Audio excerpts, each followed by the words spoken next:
So router table is still on hold, but today we're going to do a cool, quick little project. It's got a few cool things in it, like how to do miter, joints, etc. Nothing too difficult, but should still be quite a lot of fun. So let's get on with it.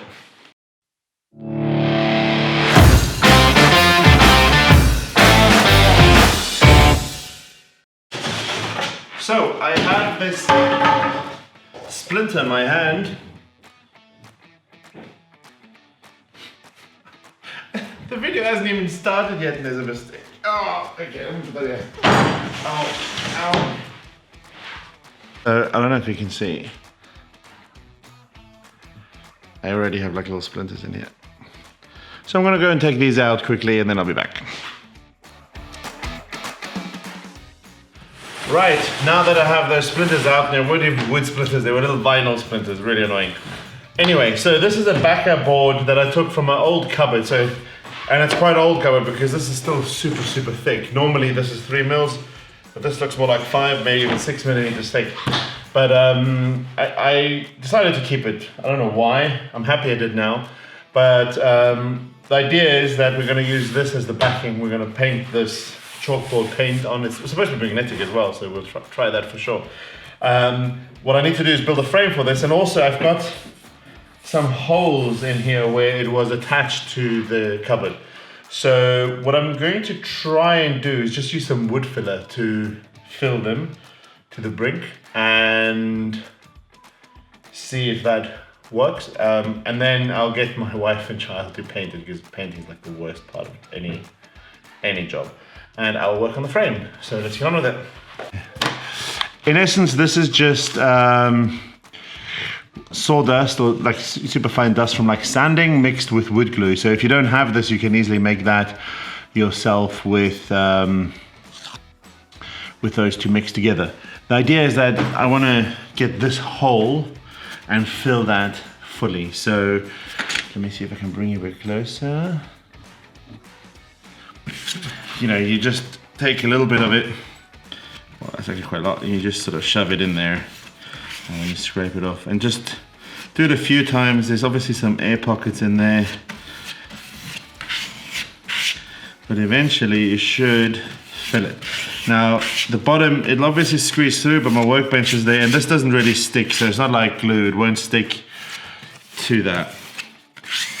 But yeah, let me just gently hit a little bit more. Every time you sort of scrape off, it gets fuller and fuller. And the idea is to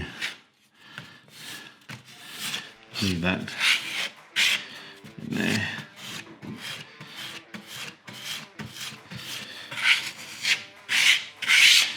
And I think, you know, once we sand that, it should be fine. So I'm gonna do all these holes and I'll speak to you afterwards.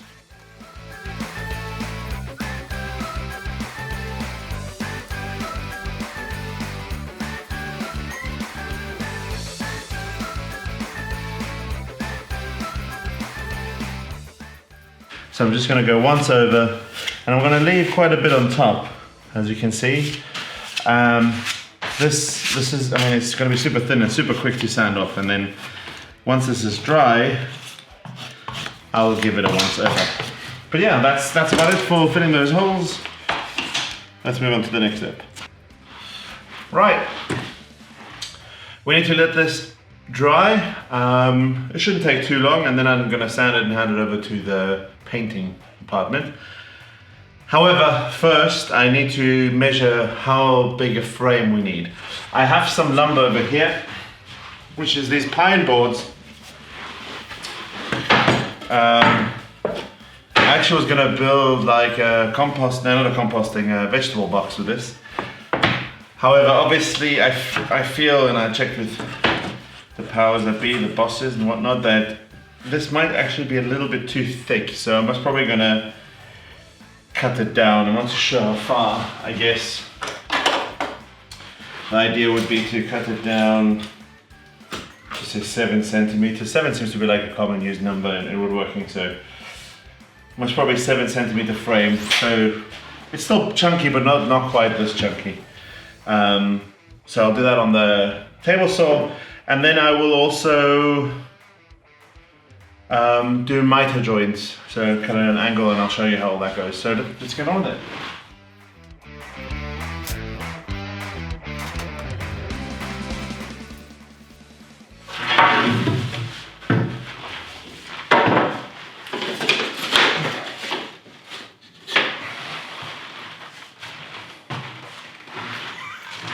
That one's attached. I guess this. What I'm doing is I'm trying to look at which one is the straightest and has the least amount of warp. Yes. Guess just use this. These two. And these two. I actually have two different lengths of board. One is 9.5, so it's 9.5, and one is 11. So I actually think 9.5 is fine. What I do want to do is sort of cut off the round over and rather put a chamfer or something there myself. But yeah, so I'll use those two boards that I have that are 9.5 for the sides, and then cut down the bigger ones to the same width, and we'll go from there.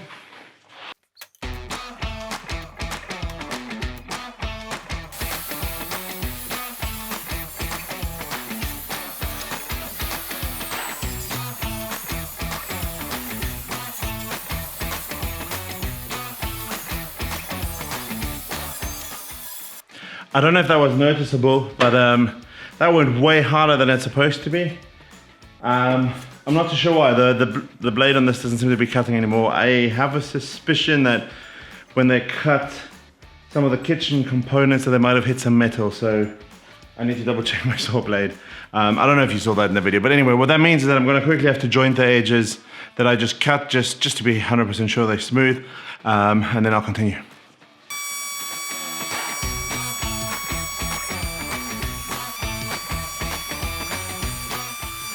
Okay, so I think the point is up here I want them to go half of the width of that board, so somewhere around there, right? It's quite difficult. I'll obviously mark it very accurately. And then here we do the same. Which means that that's the bit I will route in. Actually,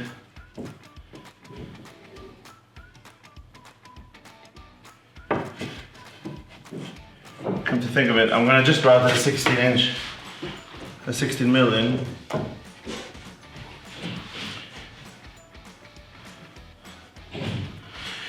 In essence, this is the size we have to cut the pieces of wood. The two end pieces are exactly the right size. Obviously, I will miter them, so there'll be an angle cut on there.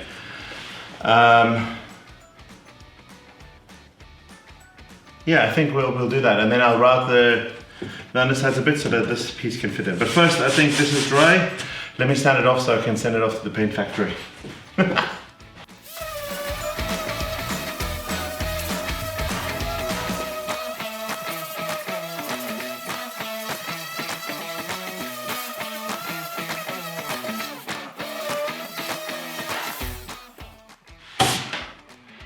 Awesome, so it worked all right. There's one that still is visible, but I hope with the paint job that won't be too obvious. I also, if you noticed, I didn't care too much about the edges because frankly, they're gonna be hidden behind the wood anyway. Time to get the painting crew.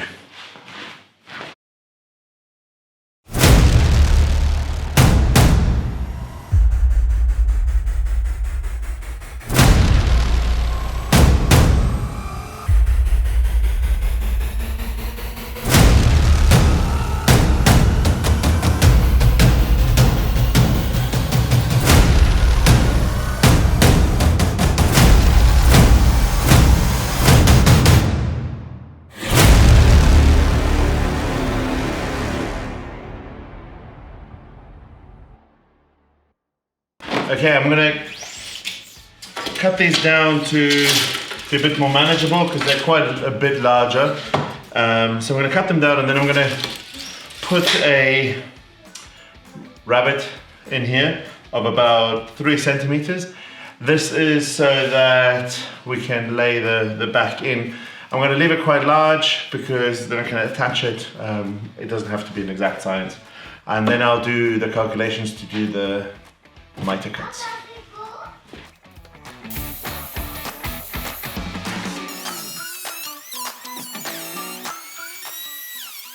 So this project, you might have noticed I didn't have a test piece, which I very much regret right now.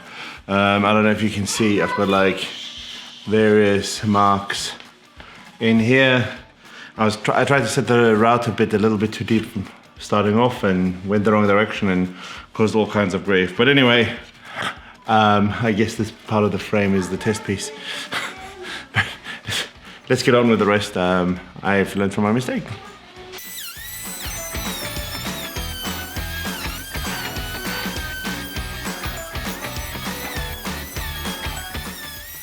So I'm annoyed with the mistake that happened here, but I guess I'll try and use very little of this edge. On the other side, it seems to be fine. Oh well, stuff like this happens, right? The distance we need is from this inside to that inside needs to be 90, or in our case, we will try and... I think I'm gonna make it 91. It allows me to have a little bit of wiggle room inside there. 1 centimeter of space.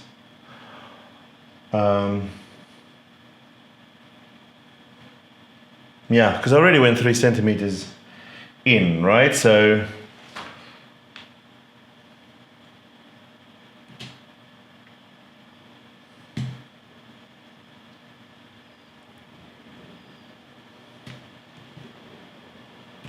can I even do that? I think I've got a problem. 91 is hit. That's not gonna work.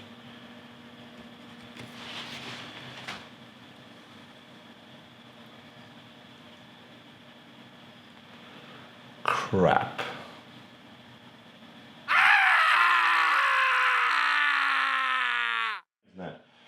So, what the problem is right now is that the distance that I get is 88 centimeters, 2 centimeters short of what I need for the width of that thing, because that's how math works. So the only way I could combat this is by, I guess, routing in further. Like if I route in another centimeter, I get to 91. I might just do that, you know. I'm going to route only for the side pieces. For the long pieces, they are much longer than the actual panel, so I can easily have room there. But here, what I'm going to do is I'm going to route in an extra centimeter so that I can get the space. Let me do that now.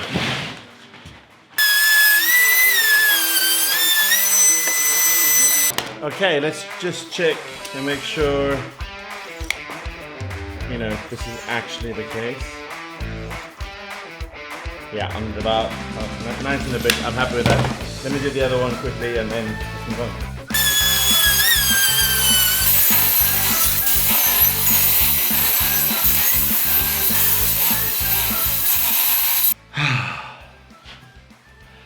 So, because I made these rabbits deeper, obviously when I connect them to the panels where I didn't make them deeper, they no longer match. I'll come and show you. So when we, oh, sorry, this hit me. When we attach there, that's no longer the same. So I need to do the same here. So even more routing. Easy project, I'm never gonna say it again.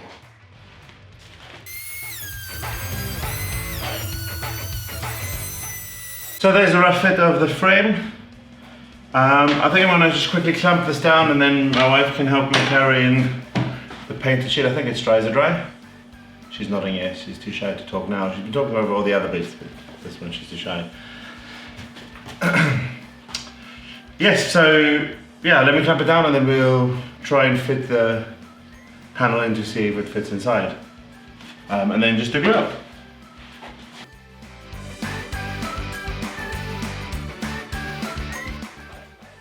So it fits in quite nicely. I've got a little bit of extra space, like I said I would obviously. The length of this is varying, and because I had to do that extra cut, or extra dado pass, I now have quite a bit on the sides, but that's okay. It just means that it's slightly bigger on the other side, which we'll see once I've managed to glue this all together and bolt this in, and then we're pretty much there. So this is the biggest glue up I've ever had to do. I've never done such a big frame or anything like that. So I'm sort of contemplating, I've got the band clamp out, which will definitely help, but I'm gonna have to clamp it to my table. So I need to somehow put something on there so it doesn't stick.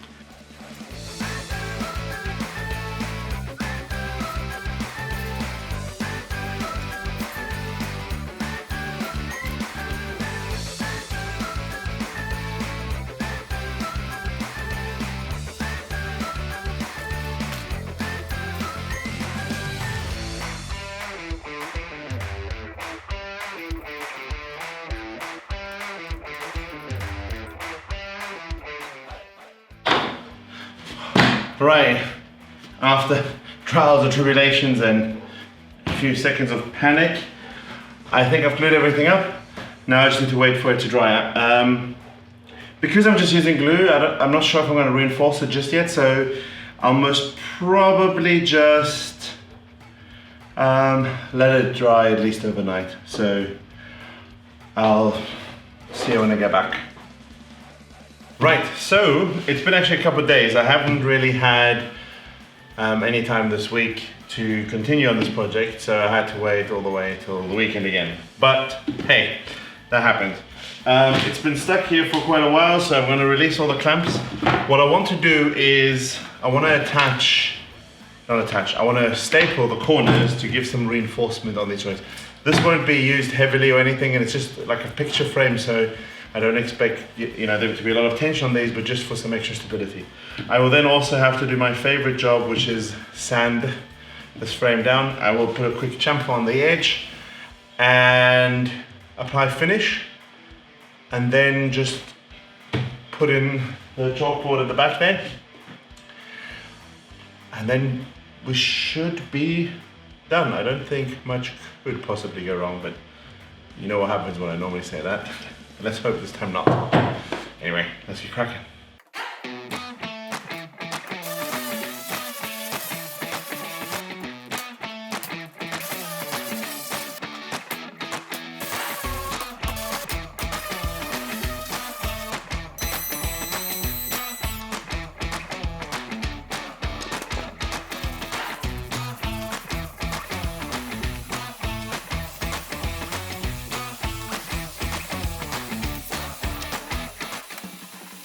So for this frame, because it's on the wall, so I'm going to be subjected to a lot of wear and tear, I'm going to just straight go on with wax. I'm not going to let the oil soak. Partially also because I need this thing fairly quickly. So I'll quickly do that and then we'll go from there.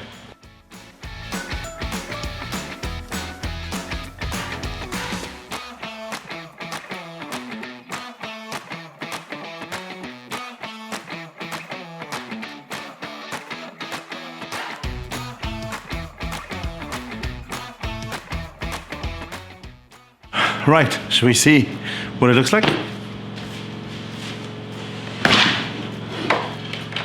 Hey, look at that, it already has writing on it. I wonder where that came from. Oh. Anyway, I think the project is pretty much done. Again, this wasn't a masterpiece in accuracy in any means.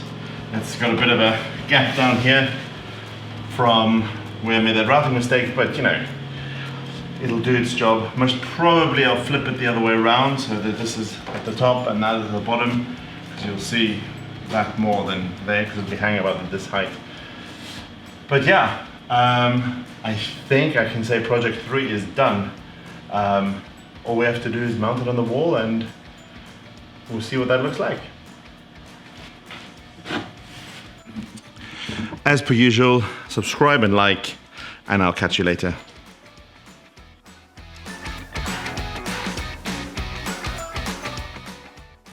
Come on, stand in a nice line for a photo. Okay, ready? No, I don't want to be like that. Mommy, my mouth's at you. Do the round by your head. Okay, the round. It doesn't fit me, Theo. It's too small. Oh, she does not even play. Because that's angle and this and It's not too small. It fits my head here. It'll fit her head.